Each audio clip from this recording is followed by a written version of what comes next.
আমন্ত্রণ দীপ্ত সংবাদে আপনাদের সাথে আছি আমি ইয়াসমিন সুমনা। শুরুতেই বিশ্বকাপ প্রসঙ্গ।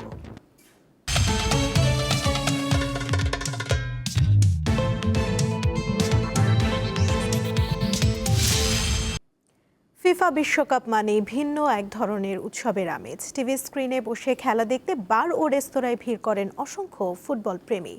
তবে মেক্সিকোর গুয়াদালাহারা শহরে দেখা গেছে ভিন্ন চিত্র। বিশ্বকাপ চললেও বন্ধ রাখা হয়েছে টেলিভিশন।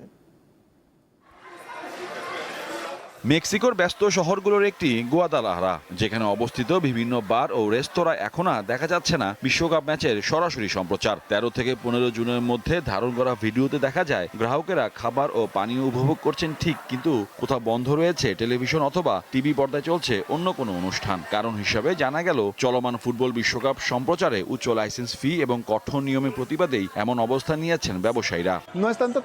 ফিফা সহ দেশের সরকার ও কেবল অপারেটর আমাদের জানিয়েছে বাণিজ্যিক প্রতিষ্ঠান হওয়ায় আমরা ফ্রি টু ইয়ার ম্যাচও দেখাতে পারবো না। এমন সিদ্ধান্তের বিপরীতে প্রতিবাদ হিসেবে আমরা আমাদের দোকানগুলোতে বিশ্বকাপ ম্যাচ সম্প্রচার না করার সিদ্ধান্ত নিয়েছি। শুধু বার মালিকরাই নন, ক্ষোভ রয়েছে কর্মচারীদের মাঝেও। তাদের অভিযোগ, ফিফার আরোপিত নিয়মগুলো সাধারণ ব্যবসায়ীদের জন্য অযৌক্তিক ও বৈষম্যমূলক। এই বিধিনিষেধগুলো অত্যন্ত কঠোর ও হাস্যকর, যা সাধারণ মানুষের কোনো উপকারে আসে না। তার পক্ষেই কেন পুরো ব্যবস্থা দাঁড়িয়ে থাকবে, এটাই আমাদের প্রশ্ন। একদিকে কোটি টাকার ফুটবল বাণিজ্য, অন্যদিকে ক্ষুদ্র ও মাঝারি ব্যবসায়ীদের টিকে থাকা লড়াই। টেলিভিশন বন্ধ রেখে তারা জানিয়ে দিচ্ছে ফুটবলকে ভালোবাসলেও অতিরিক্ত বাণিজ্যিক চাপ মেনে নিতে প্রস্তুত নন তারা। মোহাম্মদ হাসিব, দীপ্ত স্পোর্টস। এবারের বিশ্বকাপে চ্যাম্পিয়ন হবে ফ্রান্স, এমনই ভবিষ্যৎবাণী করেছেন পটুয়াখালীর একজন জ্যোতিষী। তাকে সঙ্গে নিয়ে বিস্তারিত জানাচ্ছেন আমাদের সহকর্মী ইমরান।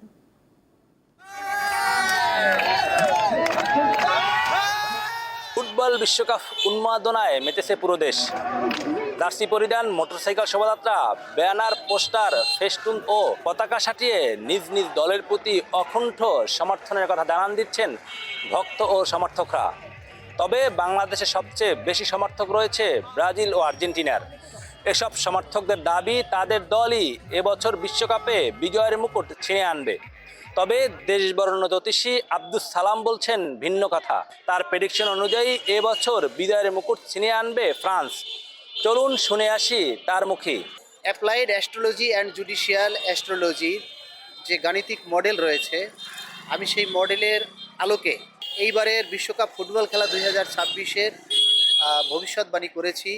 এখানে ভবিষ্যৎবাণীতে আমি বলেছি যে এই বছরে 2026 বিশ্বকাপ ফুটবলের যে শিরোপা বিজয়ী হবেন ফ্রান্স অ্যান্ড রানার আপ হবেন ইংল্যান্ড। অতীতের ন্যায় আমার এই প্রেডিকশন বাস্তবে পরিণত হবে, এটাই আমি বিশ্বাস করি। আব্দুস সালাম, আমি তার ফেসবুকে ফলো দিয়ে রাখছি আর কি। সে এর আগেও ভবিষ্যৎবাণী করছিল ট্রাম্পকে নিয়ে, তারপরে বাইডেনকে নিয়ে। তো যেগুলোই করছে না কেন, মানে ওগুলা বাস্তব হয়েছে আর কি, আমরা দেখতে পাচ্ছি। তো এখন আমি আরেকটা দেখলাম তার পোস্টে যে সে আরেকটা ভবিষ্যৎবাণী করছে, নাকি ফ্রান্স এবার কাপ নেবে আর কি। তো এখন আমার মনে হয় এটাও বাস্তব হতে পারে আর কি। ডোনাল্ড ট্রাম্প সম্পর্কে উনি যে কথাগুলো আমাদের সামনে উপস্থাপন করছিল, আসলেই সত্যিকার অর্থে সেই রূপগুলি বাস্তব ধারণ করছেন। ইভেন কি বাংলাদেশের কুমিল্লা যে বন্যার যে বিষয়টা উনি বলেছিলেন, সত্যিকার অর্থে সেই বন্যার বিষয়টাই অবগত হয়েছে, ওইভাবেই হয়েছে। তিনি বিশ্বমানের যে ভবিষ্যৎবাণীগুলো করেন, সেই ভবিষ্যৎবাণীগুলো আমরা বিগত 10 বছর ধরে দেখেছি বিশ্ব মিডিয়ার মাধ্যমে। সেই সমস্ত ভবিষ্যৎবাণীগুলো অক্ষরে অক্ষরে ফেলে গেছে।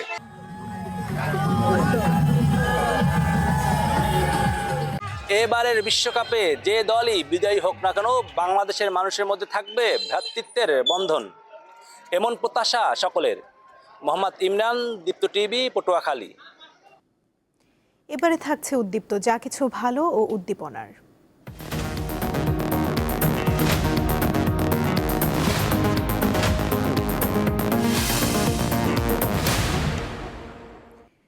গাইবান্ধায় পরিত্যক্ত কলা গাছ থেকে তৈরি হচ্ছে ফাইবার। ব্যতিক্রমী এই উদ্যোগ গ্রহণ করেছেন সদর উপজেলার কোমরনই গ্রামের 2 ভাই। বর্তমানে তাদের কারখানায় কর্মসংস্থান হয়েছে অনেকের।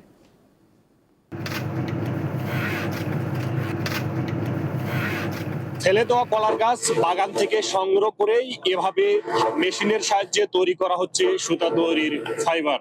ব্যতিক্রমধর্মী এই উদ্যোগটি গ্রহণ করেছে গাইবান্ধা সদর উপজেলার পশ্চিম কোমরনইর বাহিরবন এলাকার দুই ভাই আশিক ও শাওন। ব্যানানা ফাইবার এটা আসলে নানানমুখী ব্যবহার। আমি আসলে মূলত প্রথমে এটা ইউটিউবে দেখি। ইউটিউবে দেখার পর আমার যে ভাই আছে শাওন, ওকে আমি বলি যে ভাই এটা তো আমাদের এই অঞ্চলে তো অনেক কলা গাছ। তো ও আমাকে বললো যে হ্যাঁ ভাই এটা করা যায়। এরপরে মূলত আমরা শুরু করি। এরপর আমরা মেশিন নিয়ে আসি এবং একটা কারখানা, আমরা ছোট করে একটা কারখানা দিয়ে দিছি। এখন মোটামুটি আমরা এখানে 2টা মেশিনে 15 থেকে 16 জন লোক কাজ করতেছি। আমার যেটা মনে হয়, চাকরির পিছনে না দৌড়িয়ে যদি উদ্যোগটা যদি সফলভাবে আমরা পরিচালনা করতে পারি, এর মাধ্যমে আমাদের গ্রামের যে বেকার যে ছেলেরা আছে তারা অন্যান্য বড় পরিসরে করা সম্ভব। প্রথম দিকে কলার গাছ থেকে সুতা তৈরির, ফাইবার তৈরির বিষয়টি স্থানীয়দের কাছে হাসি ঠাট্টা মনে হলেও বর্তমানে তাদের দুই ভাইয়ের কারখানায় অনেক নারী পুরুষের এই কর্মসংস্থান তৈরি হয়েছে। বলে মেলে কি ব্যবসা করবো, এগুলো একটা ব্যবসা হইলো। তারপরে দেখে আস্তে আস্তে এগুলো কেন ভালো হচ্ছে, উন্নতি। 15-20 জন ছেলে বা 2-4 জন মহিলাও কাজ করতেছে। শ্রমিকদের খোঁজ খবর নেওয়ার পাশাপাশি আর্থিকভাবে ঋণ সহযোগিতার আশ্বাস দেন গাইবান্ধা বিসিকের এই কর্মকর্তা। তাদের সাথে কথা বলে দেখব, তাদের যদি কোনো কারিগরি সহযোগিতা প্রয়োজন হয় আমরা তাদের সহায়তা করব এবং এটা কিছু কিছু ক্ষেত্রে পাটের বিকল্প হিসাবে ব্যবহার করা যাবে বলে আমরা আশা করছি। তাদের এখানে সুতা তৈরির ফাইবার প্রতি কেজি বিক্রি করা হচ্ছে 150 থেকে 500 টাকা। রাজধানী ঢাকা সহ এর চাহিদা রয়েছে বিভিন্ন জেলায়। গাইবান্ধা থেকে আতোয়ার রহমান রানা, দীপ্ত সংবাদ। সরকার ঘোষিত 41 লাখ দরিদ্র পরিবারকে ফ্যামিলি কার্ড দেয়া হলে দেশে দারিদ্র্যের হার শতকরা 13.8 ভাগে নেমে আসবে। এজন্য রাজনৈতিক প্রভাবমুক্ত হয়ে এই কার্ড বিতরণ করতে হবে। বেসরকারি গবেষণা প্রতিষ্ঠান র্যাপিড আয়োজিত বাজেট বিশ্লেষণে এসব তথ্য উঠে আসে। এছাড়া প্রস্তাবিত বাজেট জনকল্যাণমুখী হলেও রাজস্ব আয়ের লক্ষ্যমাত্রা অর্জন চ্যালেঞ্জিং হবে বলে জানান বক্তারা। 2022 সালের হিসাব অনুসারে দেশে দারিদ্র্যের হার শতকরা 18.7 ভাগ। এমন বাস্তবতায় সরকার প্রতিশ্রুতি অনুযায়ী 41 লাখ দরিদ্র পরিবারকে ফ্যামিলি কার্ড দেওয়া শুরু করেছে। এই কার্যক্রম সম্পন্ন হলে দারিদ্র্যের হার শতকরা 13.8 ভাগে নেমে আসবে। এজন্য রাজনৈতিক বা প্রশাসনিক প্রভাবমুক্ত হয়ে কার্ড বিতরণ করতে হবে। ফ্যামিলি কার্ড অত্যন্ত জনপ্রিয় একটা পলিসি। বৃহস্পতিবার রাজধানীর সিডাপ মিলনায়তনে বাজেট 2027 সংস্কারের সংকেত, সামষ্টিক অর্থনীতির চাপ ও বাস্তবায়নের ঝুঁকি শীর্ষক এক সেমিনারে বেসরকারি গবেষণা প্রতিষ্ঠান র্যাপিড এসব তথ্য জানায়। বাজেট হচ্ছে ডাইরেকশনের দিক থেকে অত্যন্ত আমাদেরকে আশান্বিত করেছে, কিন্তু তারপরে বলবো যে অনেকগুলো ডিফিকাল্টিস কিন্তু আছে এবং ম্যাক্রো ইকোনমিক স্ট্যাবিলিটি এবং ইনস্টিটিউশনাল যে আমাদের কাঠামো আছে সেটা ভিত্তিতে এই বাজেটটা ইমপ্লিমেন্ট করাটা একটা চ্যালেঞ্জ হিসেবে থেকেই যাচ্ছে। বাজেট বিশ্লেষণে আলোচকরা জানান, ভঙ্গুর অর্থনীতি পুনরুদ্ধারে নতুন অর্থ বছরের বাজেট স্বস্তিদায়ক। তবে উচ্চ মূল্যস্ফীতি, রাজস্ব আদায়, নানা ধরনের চ্যালেঞ্জ আর বিনিয়োগ খরা না কাটায় বাজেট বাস্তবায়ন বেশ কঠিন হবে। হিউম্যান টাচ, হিউম্যান ইন্টারভেনশন ব্যতীত রিস্ক বেসড অডিট হয়, এটা একটা খুবই সময় উপযোগী এবং বিশেষ করে বিদেশি বিনিয়োগকারীরা এটা খুব বেশি কমপ্লেন করেন। এটা ভালো হবে যে সামাজিক নিরাপত্তার যেই ক্ষেত্রগুলো রয়েছে সেই ক্ষেত্রগুলো বিগত সময়ে আমরা বারবারই দেখেছি এটা একেবারে রাজনৈতিকভাবে ব্যবহার করা হয়েছে। কাগজে কলমে রূপ থাকলেও বাস্তবে আসলে সেটা কারা পাবেন সেটার দিক নির্দেশনাটা আমরা জানতে চাই। অনুষ্ঠানে বিনিয়োগ নিশ্চিত করতে নীতির ধারাবাহিকতা, দুর্নীতি রোধ, জ্বালানি নিরাপত্তা নিশ্চিতকরণ, মূল্যস্ফীতি নিয়ন্ত্রণ আর যোগাযোগ ব্যবস্থার উন্নয়নকে গুরুত্ব দেওয়ার কথা জানান প্রধানমন্ত্রীর অর্থ উপদেষ্টা।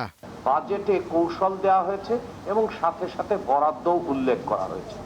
প্রথম প্রশ্ন হচ্ছে যে নীতির ধারাবাহিকতা, পলিসি কন্টিনিউটি।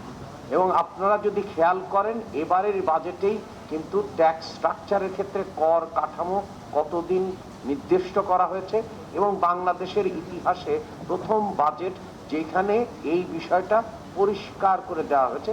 এছাড়া বাজেট ঘাটতি মেটাতে কর ব্যবস্থার সংস্কার এবং রপ্তানি বহুমুখীকরণে সব খাতকে সমান সুবিধা দেওয়ার দাবি জানান আলোচকরা। শাহরিয়ার ইমন, দীপ্ত সংবাদ, ঢাকা।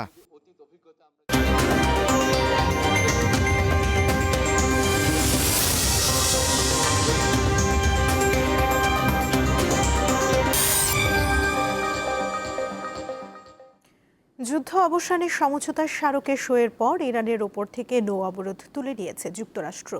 সামাজিক যোগাযোগ মাধ্যম এক্সে অবরোধ তুলে নেওয়ার বিষয়টি নিশ্চিত করেছে মার্কিন সামরিক বাহিনীর সেন্ট্রাল কমান্ড। তারা জানিয়েছে প্রেসিডেন্টের নির্দেশ অনুযায়ী এই পদক্ষেপ নেওয়া হয়েছে। তবে অবরোধ তুলে নেওয়া হলেও অঞ্চলটিতে মার্কিন নৌবাহিনীর উপস্থিতি অব্যাহত থাকবে বলে জানিয়েছে সেন্টকম। এদিকে ইরানের সর্বোচ্চ নেতা মুস্তফা খামেনি জানান, MOUর বিষয়ে তার ভিন্ন মত রয়েছে। খামেনি বলেন, শুরুতে তিনি এই চুক্তির পক্ষে ছিলেন না, তবে প্রেসিডেন্ট মাসুদ পেজেশকিয়ানের আশ্বাসের পর তিনি এতে সম্মতি দেন।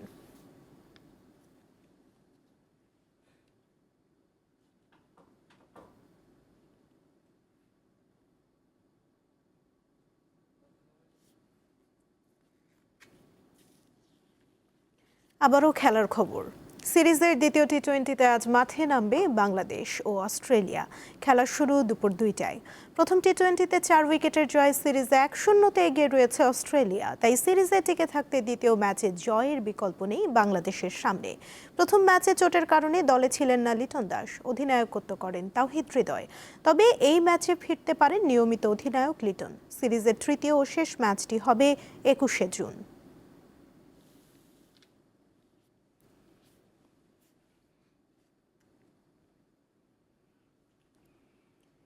এই ছিল এখনকার মতো। পরবর্তী সংবাদ বেলা 12টায় দেখার আমন্ত্রণ রইল। এছাড়া আরও তথ্য পেতে যুক্ত থাকুন দীপ্ত ডিজিটাল প্ল্যাটফর্মের সাথে। ধন্যবাদ সবাইকে।